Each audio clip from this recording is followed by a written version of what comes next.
A ver, la presentación ya habíamos comentado en la clase pasada todas las desventajas y las ventajas de una nutrición parenteral. Y dentro de las indicaciones de la nutrición parenteral, pues vimos que son las necesidades calóricas que va a tener un paciente en virtud de no estar funcional la vía enteral y también del tiempo que pueda requerirse una alimentación parenteral.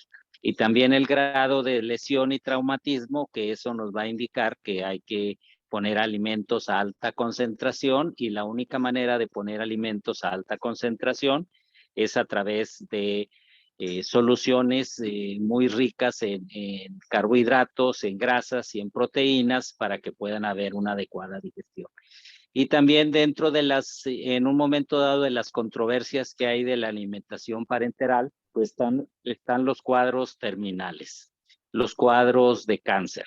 Los cuadros de cáncer, pues sabemos que ya en una etapa terminal, pues requieren un alto consumo de energía, pero es precisamente por las células cancerosas que se están reproduciendo y que en un momento dado son a las que, si nosotros damos alimentación parenteral, pues van a ser las células que estamos alimentando. Entonces ahí está muy dudoso porque a veces los familiares llegan y nos solicitan a los médicos tratantes o a las autoridades que se les dé alimentación parenteral a sus pacientes, y a veces lo único que estamos haciendo pues es fortaleciendo un crecimiento tumoral anormal, y el organismo sigue de todas maneras debilitándose, porque son las únicas células que aprovechan todo lo que nosotros podemos estarles administrando. Entonces, esos son dentro de las partes controversiales de saber manejar la información a los familiares y a los pacientes, y hacerles ver por qué en esos casos el uso de la alimentación parenteral pues está en controversia en cuanto a usarse o no usarse. Y las complicaciones que da la alimentación parenteral, pues ya las vimos que van desde la instalación del catéter central, como lo mencionamos, los derrames, los sangrados, los desgarros de las arterias, el paro cardíaco, la perforación cardíaca y otra serie de complicaciones desde el punto de vista infeccioso. Y también, si no tenemos los cuidados suficientes en la alimentación parenteral, pues vamos a ocasionar un cuadro de septicemia, ocasionado también por el rico nutriente de energéticos que van a estar circulando que van a estar en la circulación. Y esto pues favorece a veces el crecimiento de las bacterias, y es lo que nos va a dar cultivos o hemocultivos positivos por el crecimiento que llegan a tener las bacterias. Entonces, todo esto también acuérdense que es necesario el consentimiento informado de los pacientes o de los familiares para poder usar toda esta serie de técnicas, y que en un momento dado pues también nos puede representar una problemática en el cuidado de nuestros pacientes. Entonces ya vimos los tipos de alimentación, que puede ser parenteral total o parenteral parcial, dependiendo de la irritación y de la osmolaridad que pueda tener un producto. Si son muy irritables, si son con mucha osmolaridad, pues va a ser en una vena central, una vena grande. Si es periférica, pues va a ser igual que las soluciones que ponemos en cualquier vena, y podemos tomar una vena periférica. Entonces ya vimos las respuestas inflamatorias a las lesiones, a los traumatismos, a las infecciones, y ahorita estamos viendo los contenidos energéticos para poder superar estos problemas y poder enfrentar. Ahora vamos a ver la otra parte importante, que es la parte del manejo de los líquidos y los electrolitos. Muy bien, adelante. Doctor, ¿podría dar los siguientes temas de que siguen? Es que creo que ya nada más faltan 2 y ya no hay más tema. Entonces tenemos 2 temas. Sí, y ya se acabarían. Sería este y el otro y ya. ¿Ok?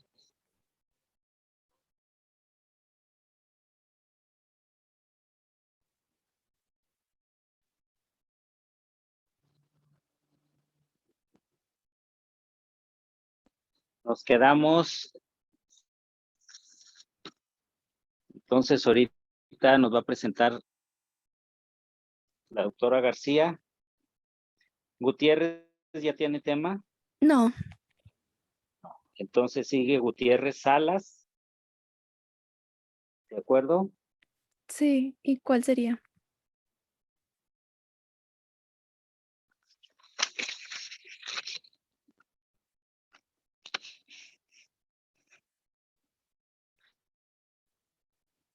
En el equilibrio ácido básico.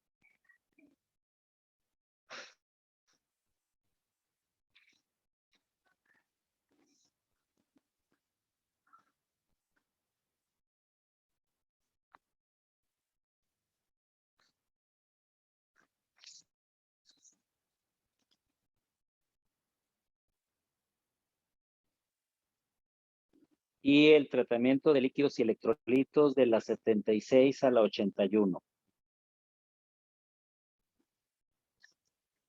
Doctor, ese tema ya me lo había repartido a mí, a Bianca. ¿A quién? A Bianca, de la 76 a la 81. Ese lo tienes tú. Sí, Ok. A ver, a ver.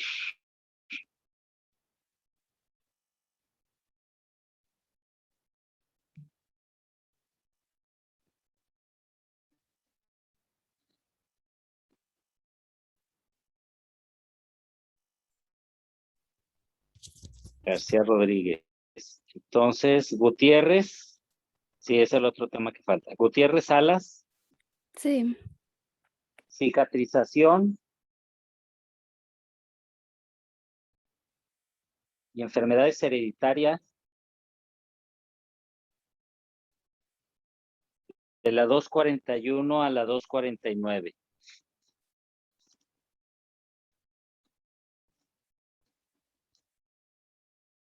Ok. Ibarra, Gracias. Ibarra Cepeda. Aquí estoy. Muy bien, nos vas a dar la cicatrización de tejidos especiales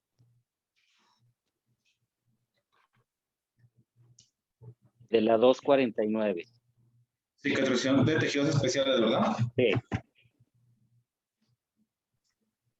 La fuente, Sí. heridas crónicas en la 260.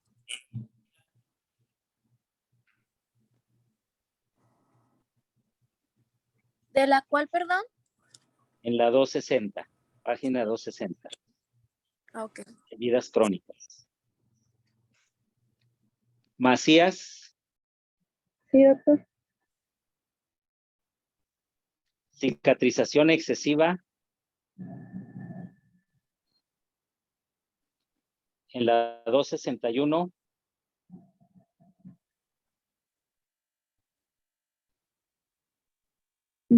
Y tratamiento de heridas, la 264. Ok.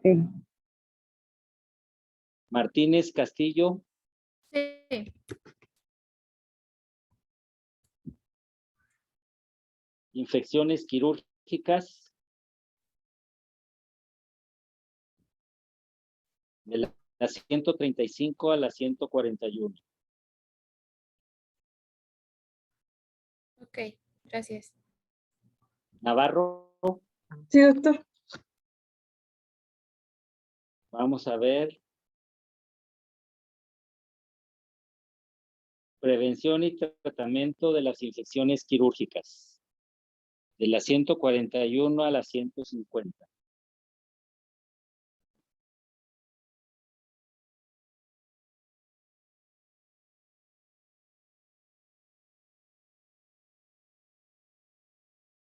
Obregón, Sí, doctor. vamos a ver infecciones de órgano específico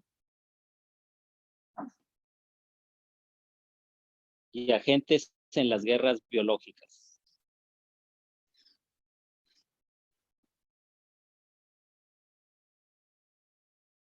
De las 150 a las 159.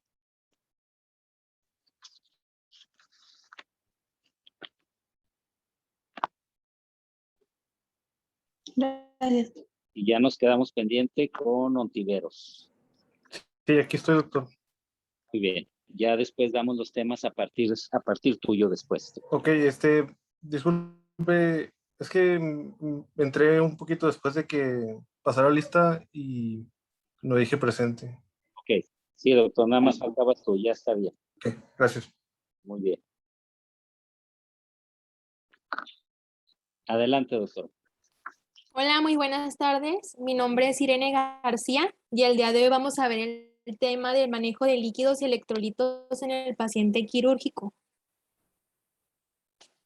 En el tratamiento del paciente quirúrgico es muy importante el aspecto de los líquidos y los electrolitos. Se observan cambios en el volumen de los líquidos y en la composición electrolítica en el periodo preoperatorio, durante la intervención y después de esta, y también como respuesta al traumatismo y a la septicemia. Dentro de los líquidos corporales vamos a encontrar el agua corporal total. El agua constituye alrededor del 50 al 60% del peso total del cuerpo, y la relación entre el peso corporal y el agua corporal total es relativamente constante para una persona y es sobre todo una indicación de la cantidad de grasa corporal. Los tejidos magros, como el músculo y los órganos sólidos, contienen más agua que la grasa y el hueso. Los varones delgados jóvenes tienen una proporción mayor del peso corporal en forma de agua que las personas de edad avanzada o las obesas. Un varón adulto joven promedio tiene 60% de su peso corporal total como agua corporal, de su peso corporal total como agua corporal total, en tanto que es de un 50% en una mujer adulta joven promedio. El porcentaje menor de agua corporal total en la mayoría de las mujeres se relaciona directamente con un porcentaje superior de tejido adiposo y una cantidad menor de masa muscular. Los cálculos de agua corporal también se deben disminuir alrededor de 10 a 20%, por ciento en individuos obesos y hasta 10% en desnutridos. El porcentaje más alto de agua corporal total se encuentra en recién nacidos, quienes tienen casi 80% de su peso corporal total en forma de agua. Este porcentaje disminuye a un 65% alrededor del año de edad y después se mantiene casi constante.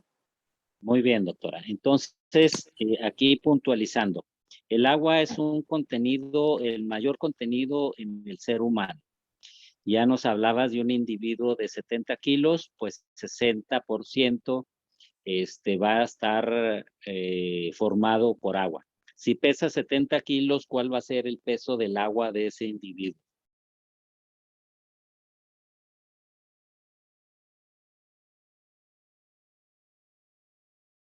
De esos 70 kilos.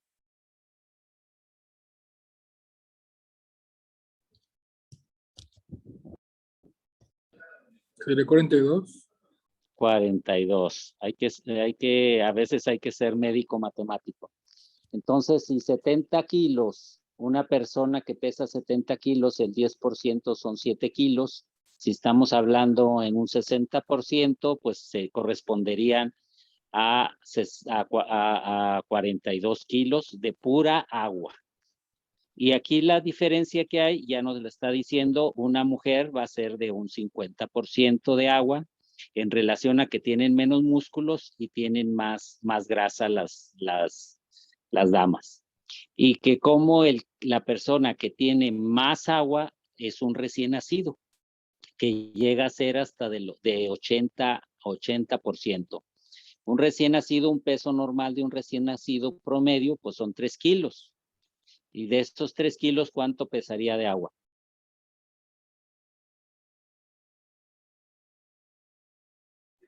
Si es hombre, pues 1,8 kilos. Fíjate, pesa 3 kilos y en el recién nacido el peso de agua es de 80%. Pues 2,4 kilos, ¿no? 2,4 kilos es de pura agua en un recién nacido. Estamos hablando que el resto de tejidos en el recién nacido, si pesa 3 kilos, pues van a ser 600 gramos. En esa proporción está la cantidad de agua en el recién nacido. Ya posteriormente va a ir disminuyendo. La otra característica que hay que ver, pues es que el paciente obeso, que tiene más grasa que músculo, pues también va a tener de un 10 a un 20% menos de lo que debería de tener el adulto normal, que son 60%. Y que un desnutrido, pues también va a tener, el desnutrido, acuérdense que también está con poca masa muscular, que se ha empezado a autodigerir, pues también la cantidad de agua disminuye. En lugar de ser 60%, pues sería como el de las mujeres, que es un 10% menos y sería un 50%. Estos datos ya que no se nos vayan a pasar, y ya de un modo amplio, pues ya nosotros más o menos estamos viendo cuál es la cantidad de agua que tiene un individuo en una condición basal normal. Si pesa según su peso, 60, 40, 80, 100 kilos, pues ya vamos a saber cuánto corresponde a líquidos. Muy bien, doctora. Adelante.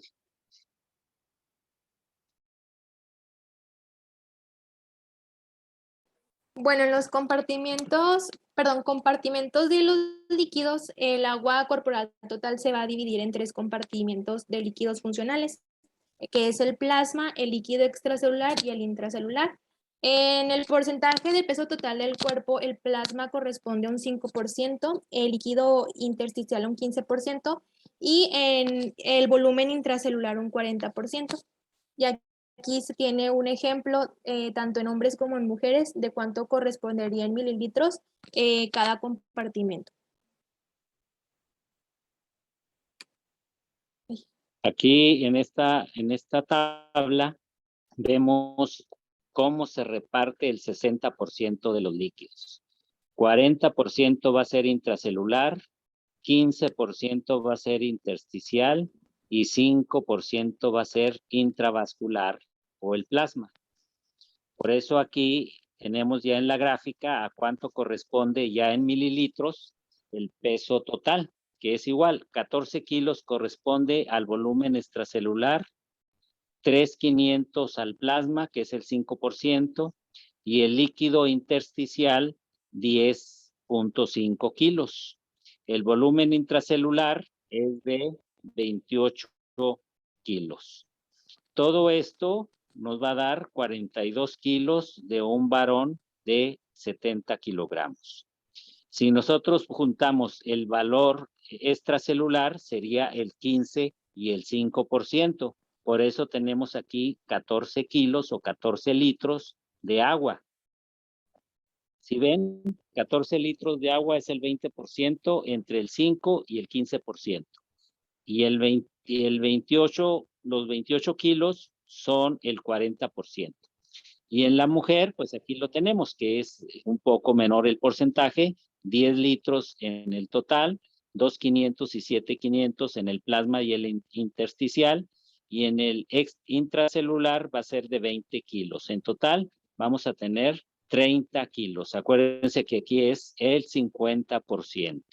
Aquí que ya no se nos olvide estos porcentajes, 5, 15 y 40. Plasma, intersticial e intracelular. Entonces, el agua, ¿dónde se encuentra en mayor proporción? Dentro de las células, en el volumen intracelular, y va a ser del 40%. ¿Alguna pregunta? No, doctor. Adelante, doctora.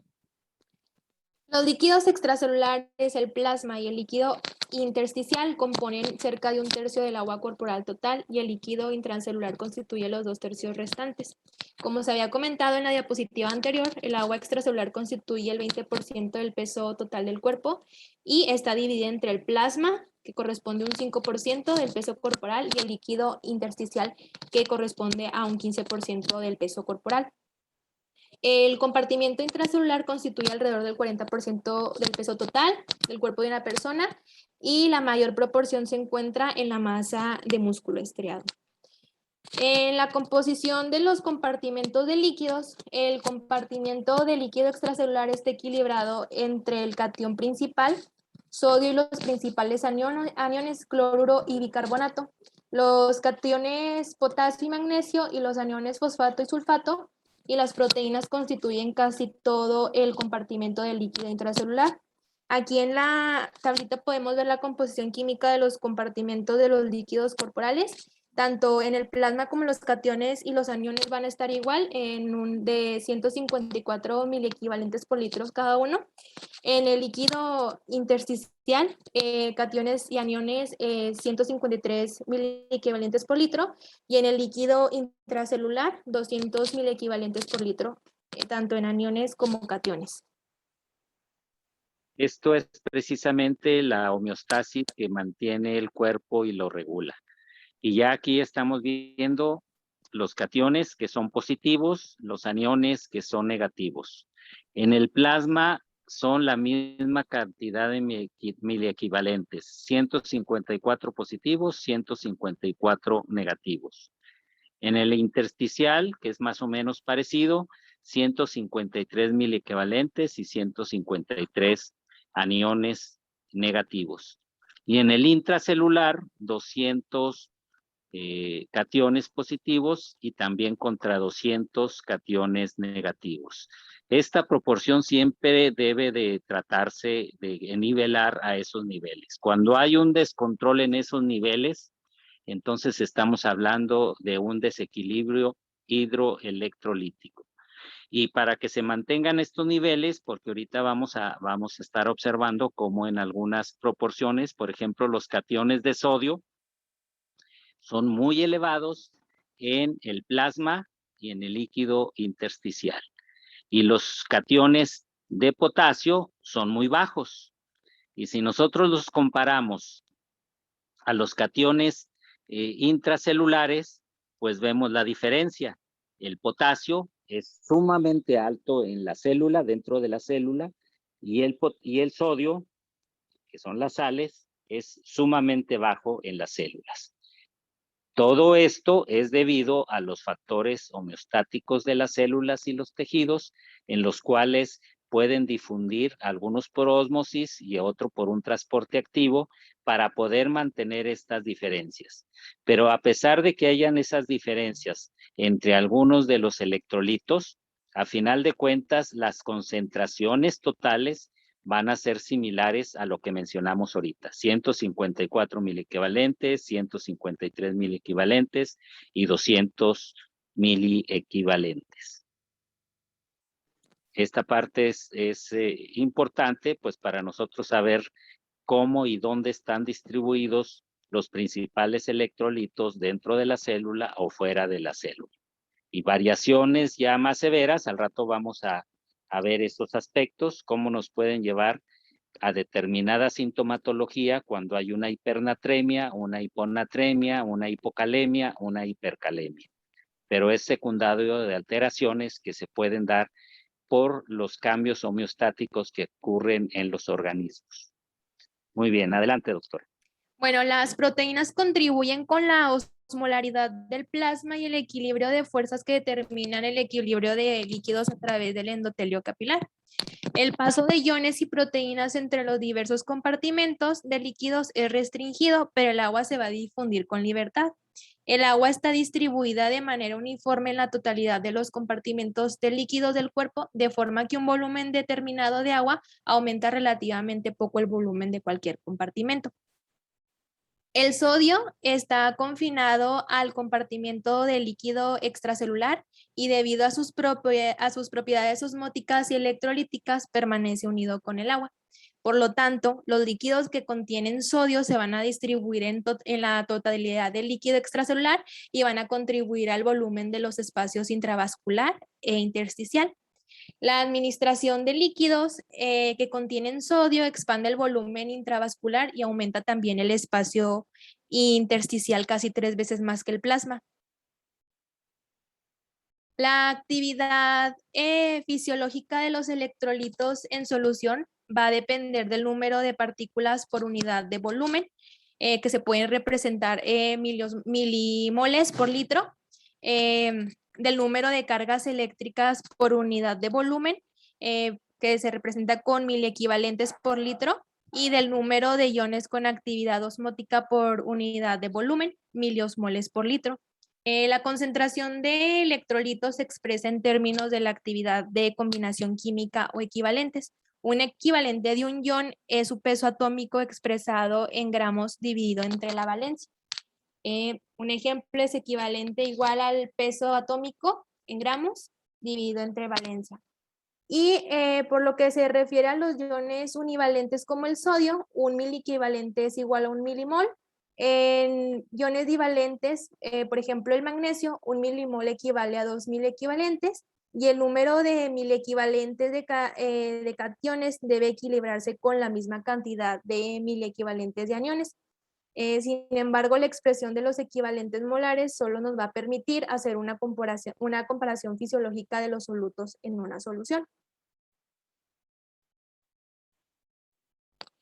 El desplazamiento del agua a través de una membrana celular va a depender sobre todo de la ósmosis. Para alcanzar el equilibrio osmótico, el agua se mueve a través de una membrana semipermeable para igualar la concentración en ambos lados. Este movimiento se va a determinar por la concentración de los solutos a ambos lados de la membrana. La presión osmótica se va a medir en unidades de osmoles o miliosmoles, que se refieren al número real de partículas con actividad osmótica.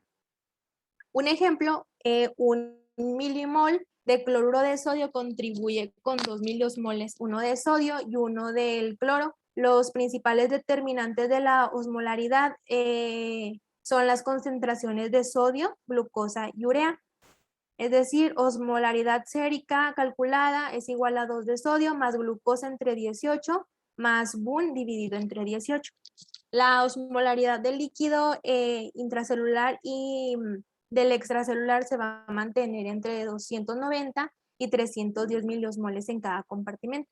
Como las membranas celulares son permeables al agua, cualquier cambio en la presión osmótica de un compartimento se acompaña de una redistribución de agua hasta que se iguala la presión osmótica entre los compartimentos. Por ejemplo, si la concentración de sodio en el líquido extracelular aumentara, habrá un desplazamiento neto de agua del espacio intracelular al extracelular. Y por el contrario, si la concentración de sodio en líquido extracelular disminuye, el agua se desplaza al interior de las células. El intercambio normal de líquidos y electrolitos. Una persona normal consume diario un promedio de 2000 mililitros de agua, alrededor de un 75% por ingestión y el resto se extrae de alimentos sólidos. Las pérdidas diarias de agua van a incluir de 800 a 1200 mililitros por la orina, 250 mililitros por las heces y 600 mililitros como pérdidas insensibles. Dentro de las pérdidas insensibles, a través de la piel van a ser 75% y los pulmones 25%. Y pueden aumentar por ciertos factores como fiebre, hipermetabolismo e hiperventilación. Las pérdidas sensibles de agua, como la sudación o las pérdidas patológicas por el tubo digestivo, van a variar mucho, pero incluyen la pérdida de electrolitos y de agua. También, a fin de eliminar los productos del metabolismo, los riñones deben excretar un mínimo